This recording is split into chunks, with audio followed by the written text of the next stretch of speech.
So like the computer said, we are going to record the session. So if you want to leave your camera off, that's fine. If you want to change your name, that's fine. But it'll be mostly the speakers shown on the video and my slides and myself. So just so everyone's aware. We'll give it one more minute and then we will get started, just being mindful of time.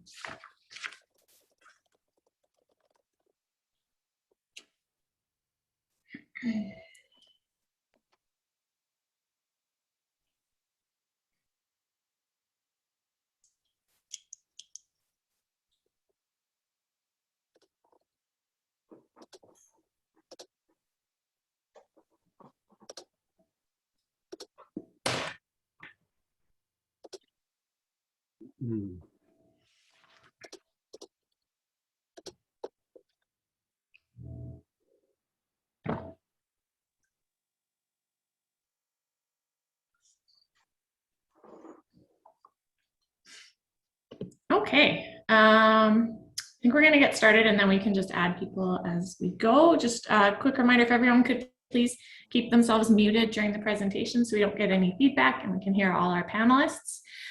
We are going to welcome questions throughout the presentation if you want to put them in the chat, or if you wait until the end, you can unmute yourself and ask yourself if you prefer. And we have someone monitoring the chat so they can let me know what's going on. So I'm going to just start our slideshow and then we will get going.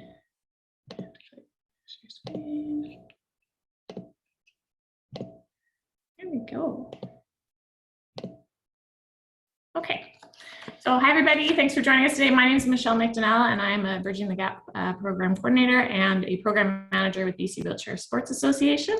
I am very happy to be able to welcome you today to the second event of our BTG Speaker Series, where we're going to talk about wheelchair tennis, the first swing, how players and coaches today got involved and what they love most about the sport. Before we get started, I want to take this time to respectfully acknowledge the traditional and unceded territories of the Tsleil-Waututh, Musqueam, Squamish, and Chemainus First Nations on which our BC offices stand. And I would encourage all of you to take a moment to also acknowledge wherever you are joining us from today across the country. Okay. Merci à tous et à toutes pour nous joindre aujourd'hui. Mon nom c'est Simon Richard. Je vais faire la traduction aujourd'hui en français. Je suis aussi coordonnateur de programme avec Parasport New-Brunswick. Puis aujourd'hui, j'ai le plaisir de vous accueillir aujourd'hui pour la deuxième session de la série Speaker Series au-delà des limites. Le sujet aujourd'hui, c'est le tennis en fauteuil roulant, le premier service. Avant de commencer, j'aimerais vous rappeler de rester sur le mode silencieux. Il va aussi y avoir une session de questions à la fin.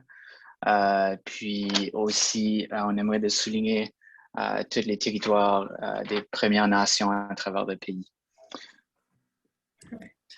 All right, so we're here because of Bridging the Gap. So first, a little bit about what Bridging the Gap is. I think a lot of people have kind of heard about it or have actually gone through a Bridging the Gap program, but maybe aren't aware. So Bridging the Gap is a national outreach awareness and first involvement program designed to increase opportunities for participation in parasport for individuals with, and in some cases without, physical disabilities. It was developed 22 years ago as a local program in BC, and it has since spread across the country and become a model for parasport development in Canada. The program is delivered by Bridging the Gap coordinators in provincial and disability sport organizations. And today on the call, we have representatives from all of the organizations that you see below, including Parasport and Recreation PEI, Parasport Quebec, Wheelchair Sports Alberta, BC Wheelchair Basketball Society, Parasport New Brunswick, Ontario Para Network, Saskatchewan Wheelchair Sports Association, and myself from BC Wheelchair Sports Association. Donc, le programme Bridging the Gap, c'est un programme d'information, de sensibilisation ainsi que de première participation pour les gens ayant un handicap physique.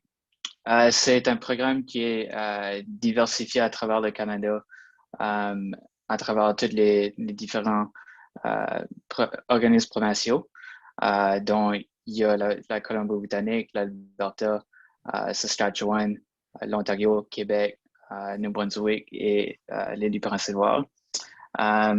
Et puis, il y a un représentant de chacun de ces provinces parmi nous aujourd'hui. Okay. So throughout the pandemic, all of the Bridging the Gap coordinators from across the country met regularly to discuss challenges we were each facing and how we're adapting to the new normal in sport. And while every provincial sport system is different and our experiences over the past 15 months have been very unique, what is common amongst us is our passion for getting new participants involved and spreading awareness about parasport. And so to that end, we decided to create the BTG Speaker Series, or the Bridging the Gap Speaker Series, to share stories of our members and enhance understanding of our sports in the community. Donc, on est fiers aujourd'hui d'avoir notre deuxième session du programme BTG Speaker Series. Tous les coordinateurs de programme, on s'est tous réunis pendant la pandémie et on voulait continuer à promouvoir et partager certaines histoires de nos athlètes, ainsi que d'accueillir de nouveaux membres aussi à travers le programme BTG, et ce, en faisant des programmes virtuels dont cette série va continuer ce mouvement pour le programme BTG. All right, so Bridging the Gap aims to overcome barriers to participation in sport through multiple program components. Each province delivers their program in a way that best suits their individual circumstance, but the components remain consistent and include Have a Go days, information and education sessions for participants, but also for allied health practitioners and other community organizations. Addressing barriers to participation, including equipment loans, low or no cost programming, and having athlete ambassadors and peer support workers. Introductory and developmental level programming, so that once you try a sport, you have somewhere to go. Partnerships with rehabilitation centers and or community organizations, and individualized support and follow-up. Donc, les objectifs du programme BTG sont, il y a des journées de découverte qui sont faites, il y a des sessions d'information et d'éducation, donc vraiment la promotion de certains sports. Il y a aussi, on essaie de minimiser les obstacles aussi pour les nouveaux et participants présents aussi dans certains sports, en fournissant de l'équipement, en réduisant les coûts aussi de participation, puis aussi en faisant un programme ayant des athlètes ambassadeurs qui va soutenir les nouveaux athlètes qui vont rentrer dans le programme. Le programme aussi est à différents niveaux. Il est fait aussi pour les gens qui sont vraiment au niveau d'initiation et aussi au niveau du développement de l'athlète. C'est aussi un programme qui est aussi en partenariat avec plusieurs centres de réhabilitation à travers le pays. Puis c'est surtout pour essayer de soutenir les athlètes, les faire rentrer dans les sports et ensuite les suivre à travers leur progression dans leur sport choisi. Okay, so one of the components of the Bridging the Gap program is the equipment loan program. So equipment loans are available to anyone wishing to get involved in sport, whether at a drop-in program or as an individual rental that the athlete can take with them and use in their community. For those of you who aren't aware, and I'm not sure there's many on this call, sport chairs are specialized pieces of sport equipment, just like hockey skates or a bicycle, and they're designed to enhance an athlete's speed and agility on the field of play. Chairs are quite expensive, some upwards of $10,000, but through the loan program, athletes can borrow equipment for a very minimal fee. And sports chairs are designed to maximize speed and efficient turning, provide support and balance through sport-specific movements, provide comfort for the athlete. Donc, le programme d'emprunt d'un équipement est quand même très, très spécifique aux nouveaux athlètes et aux athlètes qui sont présentement dans certains sports, qui veulent essayer de nouveaux sports aussi. Les équipements qui sont fournis sont très spécifiques à chacun des sports que l'athlète veut choisir pour sa participation. Les fauteuils sont très spécifiques en termes de sécurité et confort de l'athlète. Donc, Ils sont très, très adaptés de ce côté-là. Et ils vont aussi maximiser la vitesse et l'efficacité des mouvements pour chacun des sports. Donc, les fauteuils qu'on voit sur l'écran tout de suite, il y a un fauteuil de rugby en fauteuil roulant, d'athlétisme et aussi un fauteuil de basketball en fauteuil roulant qui sont vraiment adaptés pour ces sports. So as I mentioned, there are Bridging the Gap coordinators across the country that are ready to answer your questions and help new participants get involved. And I would encourage anyone curious about wheelchair sport or looking to get involved, whether as an athlete or as a volunteer or as a community champion, to reach out to their local contact for more information. We'll also distribute these slides at the end of the presentation and the contact information, but here it all is, and everyone's on this call today. Donc, sur l'écran, on a les contacts de chacun des coordonnateurs de programme dans chacune des provinces qui sont responsables du programme BTG. Donc, on vous encourage de les contacter si vous avez des questions ou si vous voulez vous impliquer dans certains sports. So today we're here to talk about wheelchair tennis, which is the sport that I run in BC. So that's exciting. So before I pass it off to Nathan and our panel, I just want to share a little bit about the sport. So wheelchair tennis really is a sport for life. We have children as young as 7 playing wheelchair tennis, and then you can play for a very, very long time into your career or, in your life. Can be enjoyed by family and friends of all ages and abilities, with or against stand-up players, and at all levels, from recreation to competition. The great thing about wheelchair tennis is you don't need another wheelchair tennis player to play. You can play with anybody and anywhere. So the game is played on a standard tennis court, but I would argue you could also make it work anywhere that's flat enough for a sports chair if you have a portable net. And the basic rules are the same as standing or able-bodied tennis, except that the ball is allowed to bounce twice before being returned. So that means that if you play in a wheelchair, you get 2 bounces, and if your opponent or your doubles partner is playing standing up, they have to return it off the first bounce before the ball is out of play.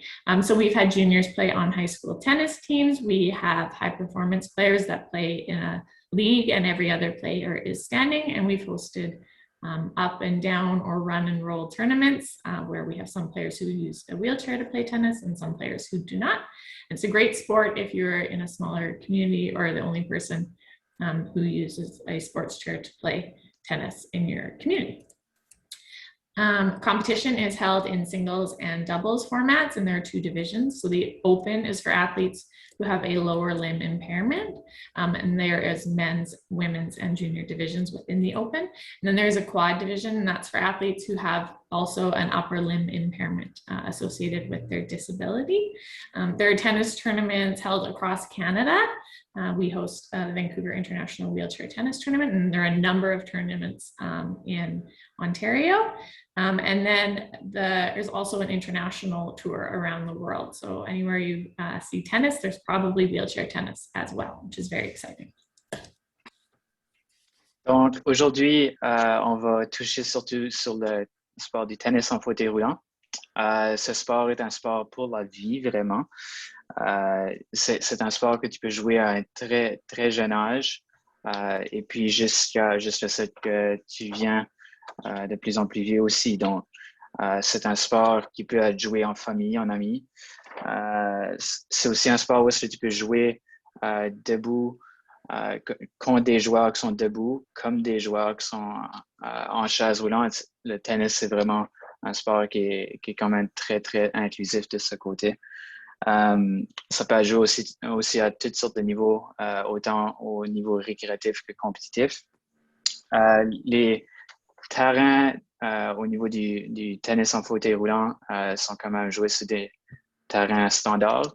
Les règlements sont très similaires. Le seul règlement qui est différent lorsque tu joues dans une chaise, c'est que la personne qui est dans la chaise a deux rebonds. Et puis la personne qui serait debout aurait seulement un rebond à retourner. Du côté des compétitions, ça joue aussi au niveau simple et double, ainsi que les divisions ou les catégories plutôt. Il y a 2 catégories. Il y en a une, c'est au niveau open qu'on appelle. qui est pour les joueurs qui sont en fauteuil ayant un handicap au niveau des membres inférieurs du corps. Et puis la division quad, c'est pour ceux qui ont une déficience au niveau des membres inférieurs et supérieurs du corps. Donc, c'est ça. All right, so now I'm going to stop sharing my screen and I'd like to introduce Nathan Bragg.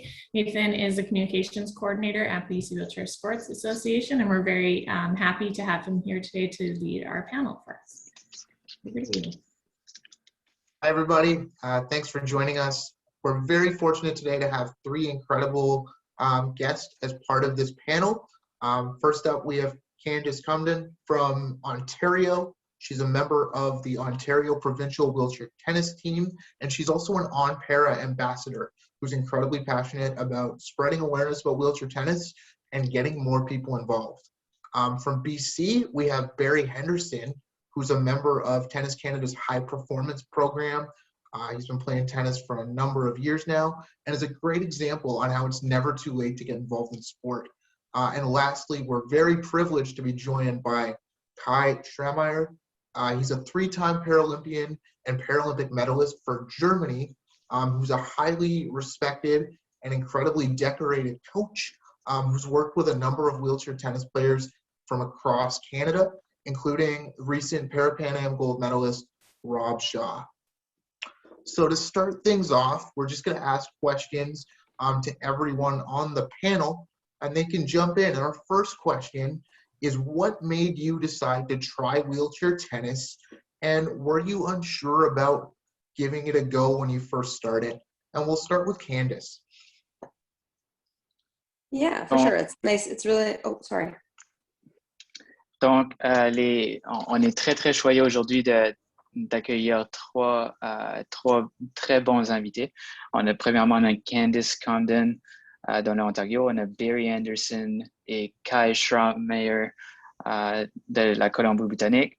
La première question aujourd'hui, c'est comment as-tu commencé à t'impliquer dans le tennis en fauteuil roulant et pourquoi as-tu choisi ce sport? First of all, I'd just like to say it's really awesome to be here. It's always a privilege to talk about a sport that I love so much. So the way that I got involved in wheelchair tennis for the very first time was actually at a Have a Go Day that was put on by On-Para. And that was probably 10 years ago. And I just fell in love with it instantly, knew I wanted to be involved. I was absolutely nervous to give it a go the first time, having no previous sport experience growing up. So it was definitely a chance that I took when I went, but I have never regretted it. Donc, Candice a été exposée au tennis pour la première fois à peu près 10 ans passés à une session d'une journée découverte en tennis en fauteuil roulant. Elle n'avait jamais pensé de jouer au tennis en fauteuil roulant avant. Et c'était la première fois qu'elle a été exposée à ce sport. Elle a vraiment aimé ça. Et puis, elle a décidé de rester avec ce sport depuis ce jour. All right, so moving on, we'll go to Barry next. Barry, how did you get started in wheelchair tennis? And were you apprehensive at first at all? Comment as-tu commencé à jouer au tennis, Barry, et étais-tu un peu nerveux pour commencer? Right. Once I would like to echo Candice's sentiments just around how privileged and honored I am to be here and bringing sort of the word of the court, wheelchair tennis. So I also was a Have a Go Day about 6 years ago, and little did I know that the person that introduced me to wheelchair tennis was a former world #1 player. I was lucky enough that at my Have a Go event in Langley, Kai was the person there introducing us to tennis. And you know, if you can imagine the first time you ever get introduced to hockey, it's Wayne Gretzky doing the introduction to the sport. That's now in retrospect, I realize that's what was happening with me. I played tennis before I lost my leg. I'm an amputee, and so when I first started wheelchair tennis, it was really I just fell in love with it immediately, and I just was so excited that this was a sport that I could do, and I think certainly having played tennis as an able-bodied athlete, it made the transition fairly quick, and yeah, it's just a fabulous sport. No hesitancy at all. Donc, Barry a commencé à jouer au tennis, la même chose que Candice, à une journée découverte, à peu près 6 ans passés. Lui, il a mentionné aussi que c'était Kai, un de nos invités aujourd'hui, qui l'a vraiment introduit au tennis lors de cette journée. Il a adoré son expérience la première journée. Il a vraiment eu la piqûre depuis la première journée qu'il a essayé. Certainement à cause aussi qu'il était un adepte du tennis déjà avant sa blessure. Puis, il a vraiment adoré cette expérience et ça l'a vraiment inspiré pour continuer son parcours à travers le sport. Fantastic. And now, Kai, what about you? I know you didn't get introduced to the sport in Canada. You were introduced to it in Germany. But when you first discovered wheelchair tennis, what was that experience like for you? La première fois que tu as essayé le tennis en Allemagne, Kai, quelle était cette expérience pour toi? Yes, thank you very much for the invite. Delighted to be here and talk about a sport that clearly is dear to my heart. So at the time I was playing, we're talking late 80s, early 90s, there was no concept of have-a-go days in Germany, and I'm not sure that in Canada, it must have been similar. So it was a pure coincidence. I was approached by a wheelchair basketball player who asked me, hey, you're tall, do you want to try this? And I had no clue what wheelchair sport was. I'm an amputee. I had bone cancer when I was 15 and had been immediately fitted with a prosthetic leg. So the world of wheelchair sports was completely foreign to me. Tried wheelchair basketball, completely loved it, got competitive about it, but somehow my first love being tennis, I'd always played. My parents are both avid tennis players. When I saw that you could play wheelchair tennis, I kind of went back to my roots and decided to concentrate on tennis and still love playing basketball recreationally. Donc, Kai a commencé à jouer au tennis dans les années 1980-1990 en Allemagne. Il a été exposé au sport du tennis en fauteuil roulant par son entraîneur de basketball en fauteuil roulant. Kai est un amputé depuis sa blessure et puis il a toujours adoré jouer au tennis quand il était plus jeune. Donc, il a décidé de commencer au tennis dans les années 90. Puis, il a tombé en amoureux de sport encore une fois, lui aussi. Puis, il a décidé de concentrer ses efforts à devenir de meilleur en meilleur de jour après jour. So our next question is, what do you enjoy most about wheelchair tennis? And for this one, we'll start with Kai because you went last on the last one. So yeah, Kai, can you tell us what you enjoy most about the sport? Kai, I had one question first, if that's okay. Yeah, go ahead. Before you guys get into that next one, someone was wondering, Patrick Levis, what injuries you've been exposed to in tennis and how have you overcome them? Donc, quelle était ta blessure dans le sport du tennis et comment as-tu passé au travers? Who is this for? A If player any of you, from I believe it was for the last speaker. Are we going to have a Q&A at the end that maybe we can deal with all the Yeah, questions? we'll add that one to the end, I think. Sorry about that. No worries. no worries. Yeah, so just circling back to where we were, our next question for the panel was, what do you enjoy most about wheelchair tennis? And I think we'll start with Kai, just because you ended the last question, and also you've had a very long career in the sport. So I feel like you'll have a really interesting answer to that. Qu'est-ce qu'il y a à propos du tennis, Kai? on a very basic level, there's so many layers to this answer. On a very basic level, I think what all tennis players ultimately look for is that clean feeling when you hit the ball, and then the sound it makes when it comes cleanly out of your racket, lands exactly where it's supposed to land, does exactly what you want it to do. That's a very basic answer. On top of that, just to add things like, obviously, the competitiveness, the camaraderie with other players, the travel around the world, the events that I was fortunate to participate in. Beating up on Barry Henderson, I'd add that to the list. That's great. Kai adore la sensation de frapper la balle parfaitement pour un coup parfait. Il adore aussi de côtoyer les autres joueurs de tennis en fauteuil roulant à travers le monde. Il adore de voyager. Et il a aussi admis à la fin qu'il adore de battre Barry Henderson au tennis en fauteuil roulant. So, Candice, what is it that you really love about the sport, and what is it that's kept you involved after starting out 10 years ago? Candice, qu'est-ce que toi tu aimes à propos du tennis et qu'est-ce qui t'a gardé dans le sport? For sure. Obviously, everything that Kai said, like just the feeling of being out on the court. For me, it was that sense of pride that really got me hooked. Because every time I went onto the court, I became this different person. So when I came off the court, I felt really proud of what I had done.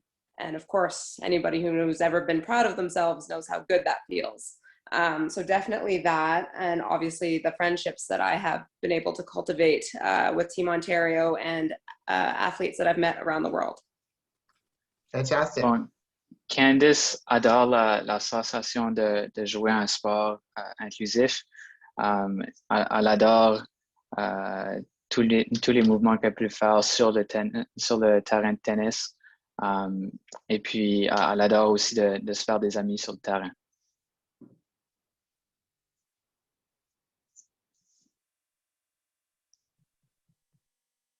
Okay, so moving on, we'll go to Barry, and we'll just get his answer to this question. So, Barry, what is it that you enjoy most about wheelchair tennis? I think probably the thing I enjoy least about wheelchair tennis is when Kai hits that perfect shot exactly where he wants it to go and follows it up with a "come on" when he's playing against me. But in terms of things that I enjoy, definitely the things that both Kai and Candice said, and I think for me, I would like to sort of echo one of the things that Michelle said, is just the ability to play against my able-bodied friends and family. Like tomorrow morning, I've got a 7:30 a.m. Tennis date with my brother, and it's actually brought us a lot closer together, having that opportunity to play competitively against each other, and as a wheelchair athlete, I'm able to compete against able-bodied athletes and win and really. So for me, that's been a great thing. And in my town where I live in Mission, I'm a member of a mixed doubles tennis ladder where everyone is able-bodied, and it's just the social aspect of tennis. It just really brings that full force, and it's such it's a great access point for wheelchair athletes to participate in their community athletics. Donc Barry adore le sport du tennis en raison des autres points que Candice et Kai ont aussi mentionnés. Il a aussi ajouté qu'il adore le tennis en raison du point d'accessibilité et d'inclusion de ce sport. Il adore de jouer avec ses amis, sa famille, qui jouent debout contre lui. Donc, c'est vraiment un sport qui est quand même très, très inclusif de ce côté-là. Tu peux jouer contre des gens qui sont debout et toi, tu seras en chaise aussi. Donc, il adore cet aspect. Great. So our next question, I'm really happy that everybody's had such a positive experience, with getting involved, and those first times coming out really sparked a great interest in all of you. But as we know, sometimes people can face barriers or challenges accessing sport. And the question for the panel is, what barriers or challenges have you faced getting involved in wheelchair tennis? And for this question, we'll start with Barry. and move through the panel. Donc, Barry, quel est l'obstacle, quel est le plus grand obstacle que tu as passé à travers en jouant au tennis en fauteuil roulant? I think probably the main obstacle was not knowing about it, right? So I lost my leg 30 years ago, and as a young man at the age of 24, and I only discovered wheelchair tennis for 6 years. And it's funny because I'm on this panel with Kai, and we would have, if I would have found the sport earlier, we would have been on tour together and competing against each other. And here I am, trying to be this new member of Canada's high performance team and being coached by Kai. And so that, I think, was probably the biggest obstacle. And the other thing is coming from being an amputee and never really being in a wheelchair, just moving a wheelchair and my mobility around the court, that has certainly taken a lot of time to adapt to that aspect of the sport. Barry a mentionné que son obstacle qui était le plus difficile pour lui, c'était il a commencé très tardivement à jouer au tennis en fauteuil roulant. Il a été amputé à peu près 30 ans passés et il a seulement commencé 6 ans passés à jouer au tennis en fauteuil roulant. Donc, un début très tardif pour lui, mais il adore de continuer à s'améliorer à chaque jour et essaie de se rendre au plus haut niveau qu'il peut. And now for you, Kai, as a coach, you've kind of had the opportunity to see athletes from across the country and work with a number of different people. So what barriers or challenges do you see for prospective athletes when they start playing wheelchair tennis?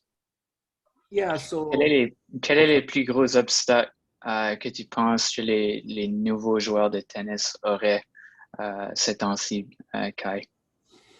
Barry touched on this. Clearly, it's the mobility piece is not easy for beginners, especially if they don't come from another wheelchair sport. So to be able to coordinate the chair and still have that eye-hand coordination to hit that tennis ball can be difficult at times. So my advice then is you just patience and just enjoy hitting the ball. Don't worry too much about balls you're not getting to. Just try to get as much volume of actually hitting a tennis ball. The mobility will come, and once you put these two together, that's obviously then when it becomes really fun.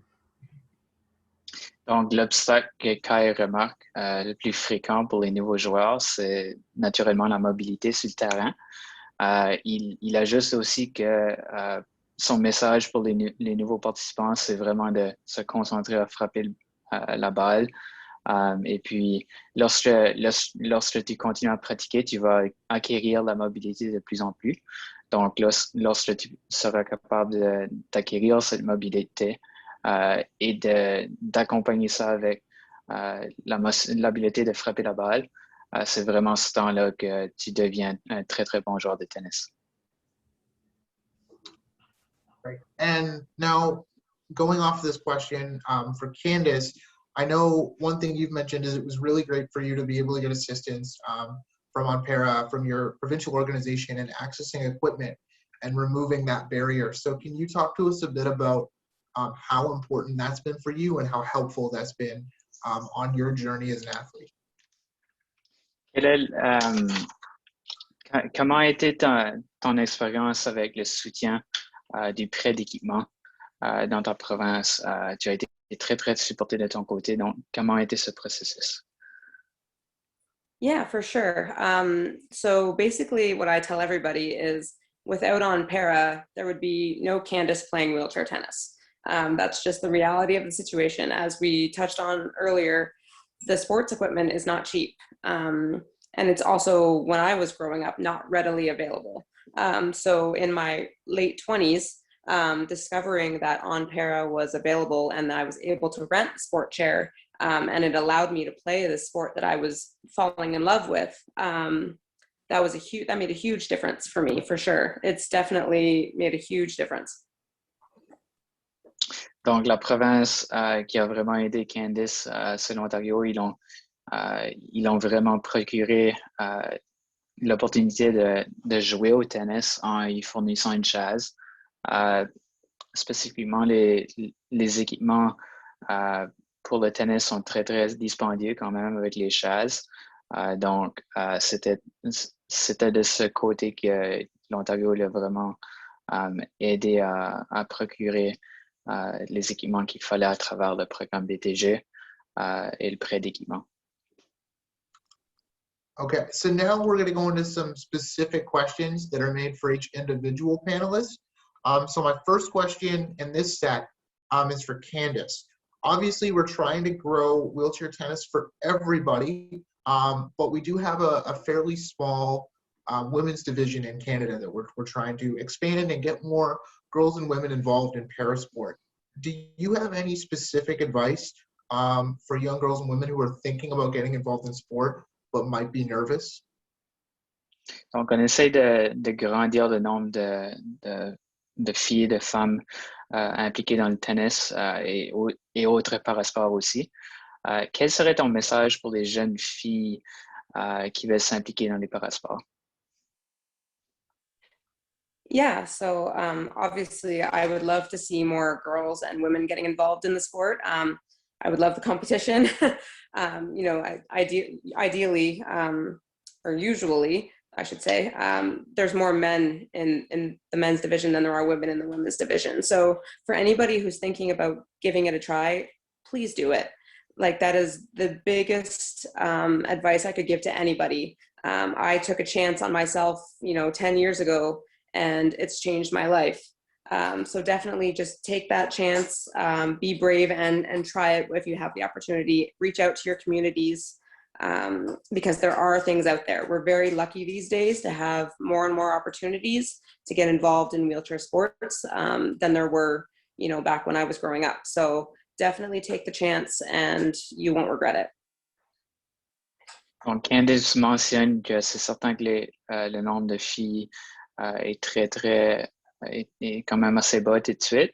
Elle mentionne aussi que elle aimerait voir le nombre de filles monter, la participation monter à travers le Canada. Elle encourage les filles de s'impliquer, d'essayer le sport en tennis, en fauteuil roulant et même d'autres sports, d'autres parasports qui sont accessibles dans leur province. Les programmes sont là, le soutien est là, elles encouragent vraiment de s'impliquer. Puis, prends une chance, puis tu vas te rendre jusqu'à améliorer tes habiletés et vraiment ton plein potentiel éventuellement avec le support dans les provinces procurent. All right, my next question is for Barry. It has to do with the fact that not everyone that plays wheelchair tennis has to use a wheelchair for every aspect of their daily life. There's a lot of people who are eligible to play the sport, who have a range of different impairments, who might walk or stand most of the time and only use a wheelchair for sport. Can you tell me what it's been like for you to get involved in a wheelchair sport, and what advice you would have for people who might think that wheelchair sports aren't for them, even though they can get involved? Donc, il y a beaucoup d'athlètes qui ont peut-être des prothèses ou autres moyens de se déplacer autre qu'un fauteuil roulant dans la vie de tous les jours. Comment es-tu impliqué et quel serait ton message pour les athlètes qui n'utilisent pas de chaise à chaque jour et qui pourraient s'impliquer dans les sports en fauteuil roulant? Well, it's actually, Nate, that's a good question, and actually it's quite relevant because one of the chat questions I saw earlier was from Stuart, just regarding balance issues and being unable to run, and would he qualify to play wheelchair tennis? And I don't know, Stuart, it's hard to answer that question because I don't know the exact specifics of your challenges.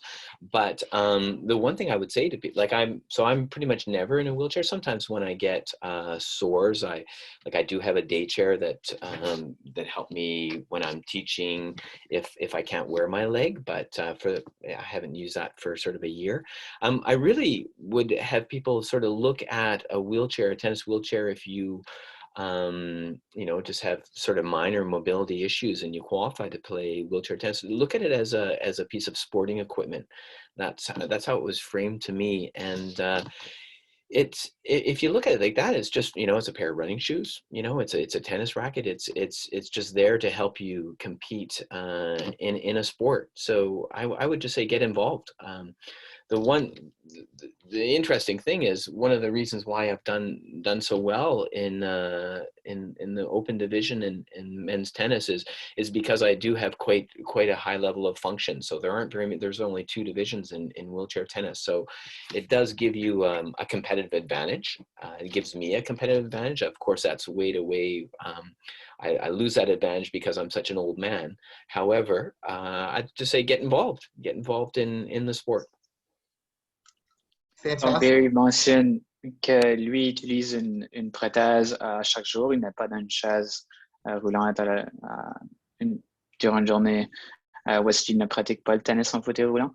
Donc, pour lui, il a été exposé à une vue, si tu veux, d'utiliser une chaise pour le tennis en fauteuil roulant, que c'était seulement une pièce d'équipement pour le sport. Donc, c'était exactement comme une paire de souliers ou une raquette de tennis.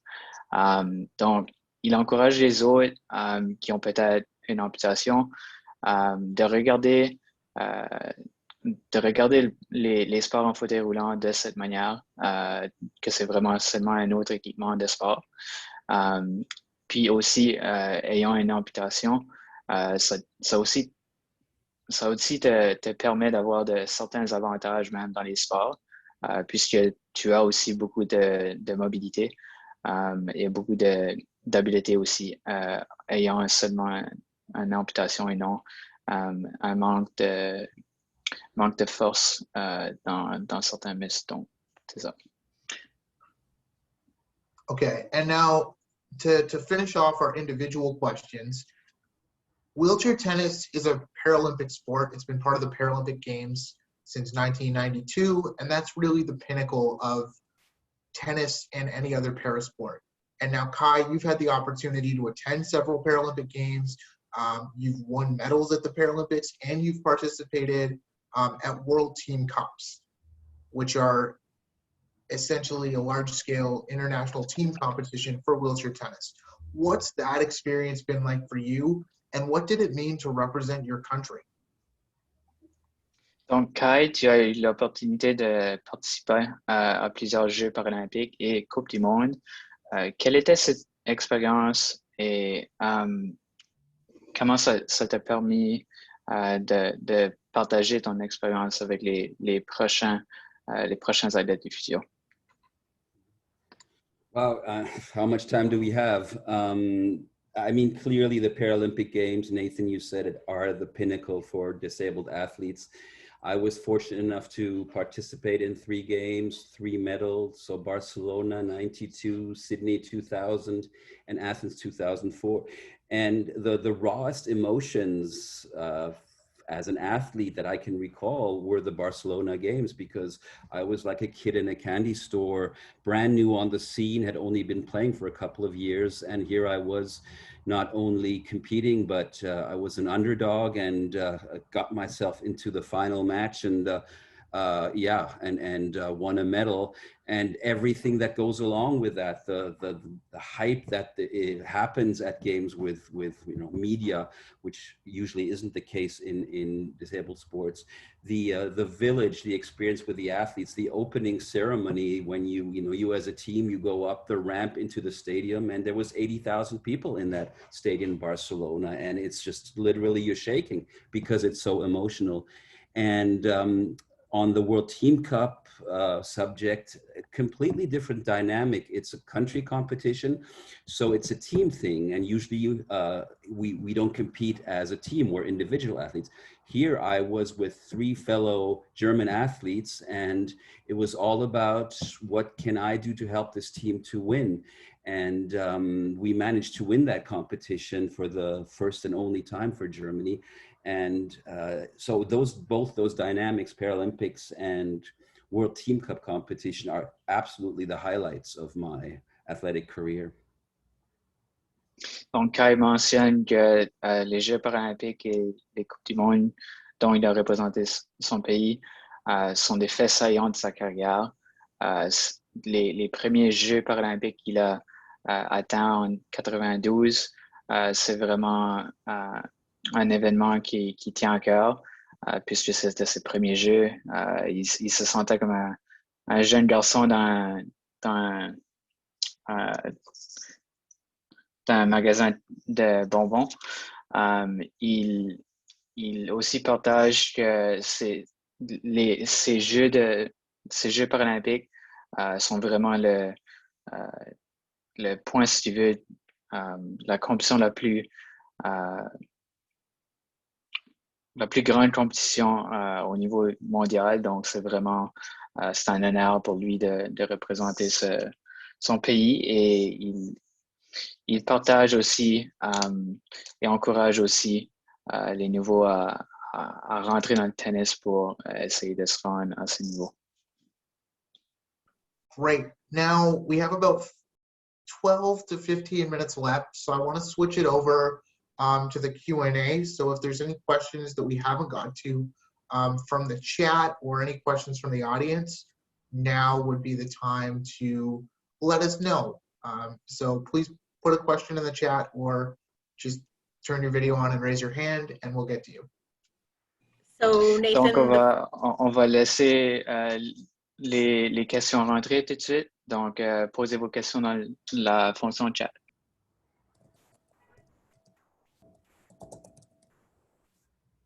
there was one question in the chat from Stuart Rudner. Oh, you guys addressed that one. I'm sorry. I am losing it. There it is. Jen, I'm not, I talked about it, but Kai, maybe you would have a better understanding of that question, just with regards to balance issues and unable to run. I think that he would qualify for tennis, would he not? Very good question, Stuart. So I don't want to get too technical, but there is a clear catalog of disabilities. It's grouped into 7 different types of disabilities, where a classification panel assesses each athlete. You are eligible to play now on an international competition level. Anybody can play as such, right? And so if you're more interested in that, we can get you that information so that you know exactly if you fall into one of the 7 categories. Donc, la question de Stuart à propos du ballon et où il serait classé. Kai mentionne qu'il y a définitivement un système de classification. Et on pourrait vraiment être en contact avec toi, Stuart, pour être certain que tu connais exactement quelle classe tu serais classé. Et puis, on pourrait aller de l'avant avec cette classification. And I saw that Patrick asked, what injuries have our panelists been exposed to in tennis, and how have you overcome them? So I'm just going to open this up to the floor after Simon translates, and any one of you can jump in. Donc, quelle était votre blessure dans le tennis? Il y a plusieurs différents types de blessures qui peuvent se passer en jouant au tennis. Quelles étaient les vôtres? Kai, you probably have the most experience. I guess in terms of myself, tennis, it's very much I get injuries just that are repetitive use, so wrist and elbow.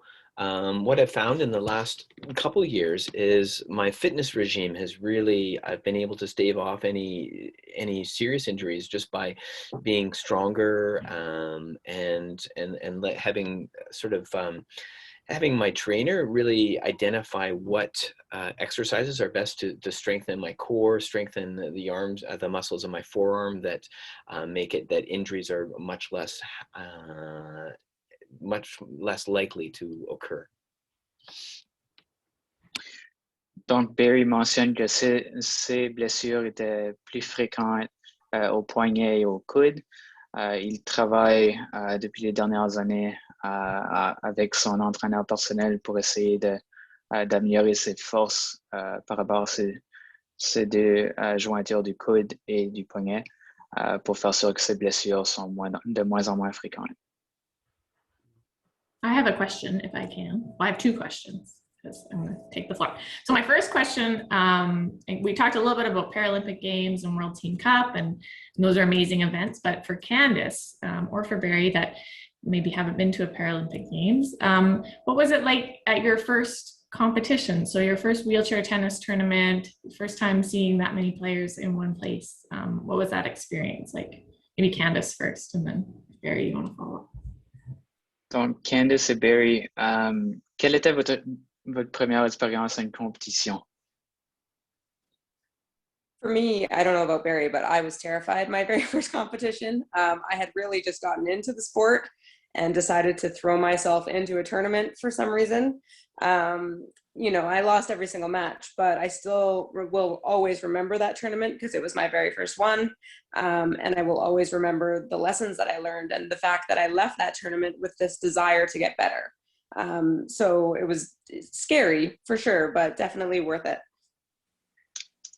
Donc, Candice mentionne qu'elle était très, très nerveuse pendant sa première compétition. Malgré, elle a appris beaucoup pendant cette compétition, beaucoup de détails par rapport au sport, beaucoup de techniques. Et puis aussi, ça lui a vraiment donné une inspiration pour devenir de meilleur en meilleur à chaque jour. For myself, it's sort of funny looking back because my first competition was the International Vancouver event, the Vancouver International Tennis Tournament that was at the time was an ITF 3. And so now that I've been on the scene for a while, I'm more scared of participating in ITF 3 than I ever could have imagined. And I remember my second round match, I played Kohei Suzuki, who was like ranked 18th in the world at the time. And that was a real eye opener. I was quite happy to get one game off him. Certainly driving into Vancouver the morning that I was playing him, I was like, oh, my goal was to get a point. So yeah, it was quite the crazy scenario. Great. That was fantastic. I really enjoyed both of those stories. And I think it's perfectly normal to, like, when you start, you're not gonna set the world on fire. You're gonna have some of those struggles off the bat, especially in a sport like tennis where there's occasionally large competitive gaps. But with work and effort, you know, you can chip away at those gaps. And obviously we've seen that with Candice is starting to get better results, and Barry, you've progressed, you know, to being part of the national team program. So just sticking with it is really important in any sport, but especially with tennis. All right. Donc, vraiment essayer de continuer à s'améliorer chaque jour et avoir la patience de s'améliorer, de concentrer sur les petits détails du jeu. Ça va vraiment t'amener loin dans le tennis. And now I have a question for Kai about coaching, because you're also a coach educator. You do a lot of work in training new coaches across the country. And what do you think are the key attributes in a good wheelchair tennis coach? And what do you hope to teach others who are hoping to get involved in coaching wheelchair tennis? Donc, Kai, quelles seraient les meilleures caractéristiques d'un entraîneur au niveau du tennis en fauteuil roulant? So yes, indeed. Thanks for that question. I enjoy this work very much that I've done in the past, is to educate coaches and introduce them to wheelchair tennis. And the first slide literally is wheelchair tennis is tennis. You are not all of a sudden coaching a new sport. It's still the same forehands, backhands, serve tactical game, physical preparation, mental game. And so oftentimes there's a bit of a hesitancy of the coaches, well, I know nothing about wheelchair tennis. And so back to what I said earlier, my key message is, you got to introduce that fun element. You got your students ideally should hit a maximum amount of tennis balls. They're not there because you make them push the chair from A to B and backwards and forwards. They're there because they like the idea, have seen it possibly on TV or have played, of hitting that tennis ball. So as much as you can incorporate that in your sessions, the better your coaching will be, because I still see that when I roam around the tennis courts in Vancouver. I see too many coaches not giving students enough volume. There's a lineup of 15 students and then it's next, as opposed to let them just play together so that, again, they hit a ton of tennis balls in that limited 30-60 minute time frame that they have. Donc, Kai mentionne que c'est certain qu'un nouvel entraîneur serait peut-être nerveux à être exposé au tennis en fauteuil roulant et un premier sport au niveau des parasports. Il mentionne aussi que lui, son message, ce serait de faire certain que les joueurs que tu entraînes frappent le plus de balles possible. Les joueurs ont vraiment besoin d'acquérir cette habileté pour avoir quand même beaucoup de succès dans le sport du tennis en fauteuil roulant. So I just want to acknowledge that we're probably 4 minutes away from the end, but there's a few more questions. So we will keep going, but if people need to leave right at whatever time it is in your province, it's noon in British Columbia, then we will have the recording after so you can watch the end. But thank you everybody for attending today, and we'll be sure to share this, and we'll just do a few more questions because there's some great ones. So I don't want to miss them. And if I'll just jump in for Jen, there's one from Patrick, maybe for all of you. Has there been an increase in competition level since maybe the inception of wheelchair tennis, do you feel? And Kai, maybe you're best to... Yes, so great question. And oh, Simon. Sorry, I should have also paused for Simon, so now we have to double pause. Yeah. So, la dernière chose que je vais dire aussi, c'est qu'il y a plusieurs questions qui roulent présentement dans la section chat. Donc, on veut premièrement remercier ceux qui sont présents. On vous invite à rester aussi pour la fin du webinaire. Ça va probablement continuer pour les prochaines minutes. Donc, la prochaine question, c'est pour Kai. Comment les compétitions ou le niveau de compétition est devenu de plus en plus élevé à travers les années? It has, the level has improved exponentially. If you think that wheelchair tennis is only 40 years old, a little over 40 years, from the humble beginnings of, you know, it was a recreational sport, to the pace, the strength, the agility with which athletes move today. I mean, it's like in any sport, you will see development from the early, I only have tennis comparisons, so forgive me, but if you take a Rod Laver from back in the 70s to a Bjorn Borg in the 80s to a Pete Sampras 90s to a Roger Federer, it's a complete evolution, and it's a good thing. It shows that you know, there's progress. Athletes are getting more committed, but you could honestly say it's almost unrecognizable if I look at what some of these top players, men, women, quads do today compared to what started in California in the late 70s. Donc, le sport a vraiment très évolué depuis le milieu des années 1970. Le sport du côté de l'international a très évolué. Les joueurs sont de plus en plus vite, de plus en plus d'agilité, la force des lancers sont de plus en plus forts. Et puis, c'est impressionnant de voir le niveau de compétition élevé s'élever de plus en plus à travers les années.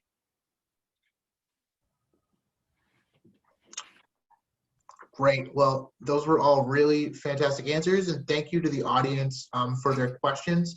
We're going to try and wrap things up pretty quickly from now. So I just have one final question for all of our panelists to end our conversation. And it's what impact has wheelchair tennis had on your life? And we'll start with Candice for this one.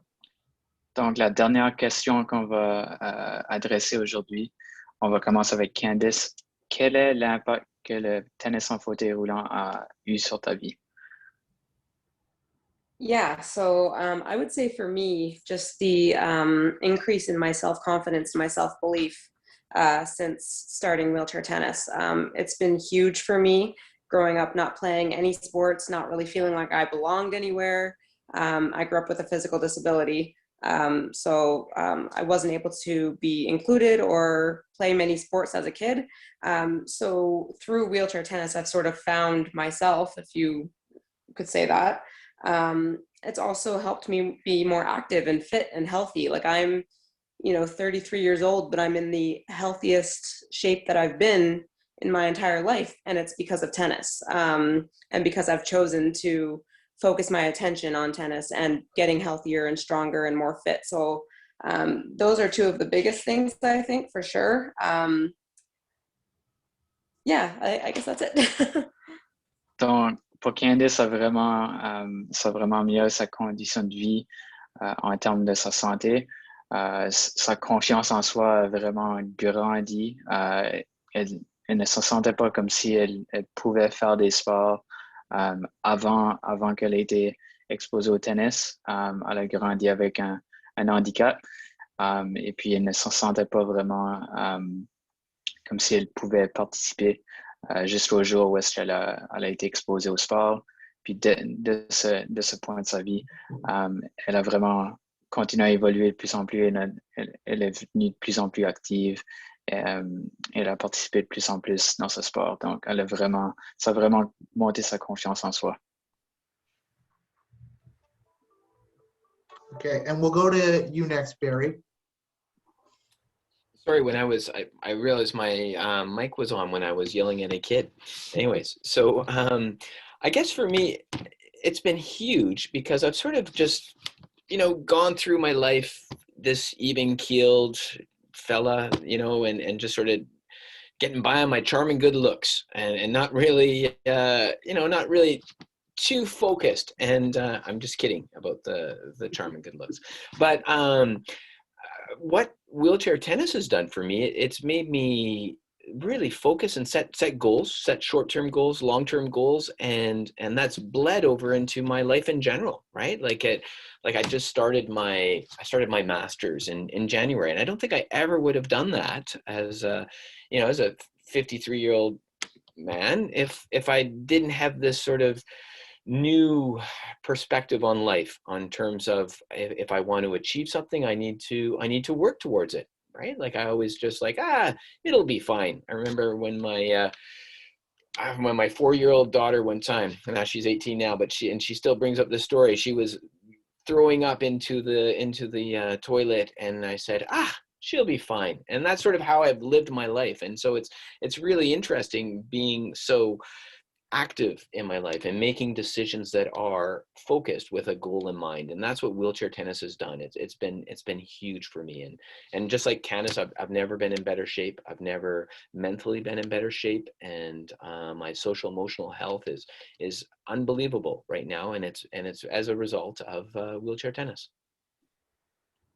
Donc, le tennis en fauteuil roulant a vraiment donné une nouvelle perspective de vie à Barry. Ça lui a permis de créer des buts dans sa vie qu'il ne pensait jamais pouvoir réaliser. Ça l'a vraiment aussi permis ça lui a vraiment aidé à mener une vie très en santé. Il est dans la meilleure santé de sa vie jusqu'à présent, meilleure condition physique. Puis, il recommande à tous ceux et celles qui puissent s'impliquer de s'impliquer. And Kai, we'll end with you because I know that you've dedicated most of your professional and personal life to this sport. So what impact has it had on you, and what impact do you hope to have on that next generation? Yeah, so I can clearly echo everything that Candice and Barry said on so many levels, from the health to the confidence piece to just the pure enjoyment, energy, getting so much back from wheelchair tennis. And in my case, gosh, what more rewarding thing is there to share something with a beginner that, you know, has such a profound impact on them. So I think, yeah, I'm proud of my achievements as an athlete, the medals and the titles, but clearly I think what leaves a way bigger legacy is that piece, is that when you can have such a profound positive impact on other people's lives. So that piece I cherish a lot. Donc, Kai est très fier des accomplissements qu'il a pu réussir à travers sa carrière d'athlète, mais l'impact que lui pense que ça a vraiment laissé une marque sur lui, le tennis en fauteuil roulant, c'était que ça lui a permis de créer des liens avec des nouveaux joueurs et vraiment d'influencer la perspective de ces nouveaux joueurs et vraiment les impliquer dans le tennis en fauteuil roulant, les impliquer jusqu'au point où ils peuvent tenir une vie en santé et s'améliorer dans un domaine de leur vie. Donc, c'est ce point qui tient à cœur Kai. And I would just like to echo what Kai said. I'm listening to all these players talk, and I'm just thinking, man, am I lucky to have the job and the career that I have, and to be able to work with such great people and have such an impact. So, and I'm sure every Bridging the Gap coordinator on the call would agree. It makes all those 16-hour days hosting a tournament so that Barry can get a game off Kuhei Suzuki worth it. So thank you, all of you, for speaking today, and thank you to everybody that attended. I've thoroughly enjoyed myself. If you're watching and you're not involved in wheelchair tennis, or you know somebody that might want to be or might be appropriate for it, please get in touch with whoever your provincial representative is. And if you aren't sure, you can contact any of us and we will send you in the right direction. So that's it for us. Thank you again to Nathan for leading our panel today. You did an incredible job. And that's all. Have a great weekend, everybody. Donc, on vous remercie tous d'être ici aujourd'hui. On vous invite à contacter vos provinces respectives pour être impliqués dans le sport du tennis en fauteuil roulant et n'importe quel autre sport que vous êtes intéressé de joindre. Awesome. And great job, Simon. Bravo. Yes. Thank you, Simon. And the recording will be available for people to watch later on. All of the coordinators will have access to it, and I'm sure a few of us will also publish it online somewhere. All right. Thanks very much. I better go check out the playground. Take care, guys. Bye-bye. Hi, Barry. Thanks, Kai. Thank you, Candice. Thank you very much. Thanks very much for the invite. Really enjoyed it. Awesome. Tracy, we can turn off the recording, I think.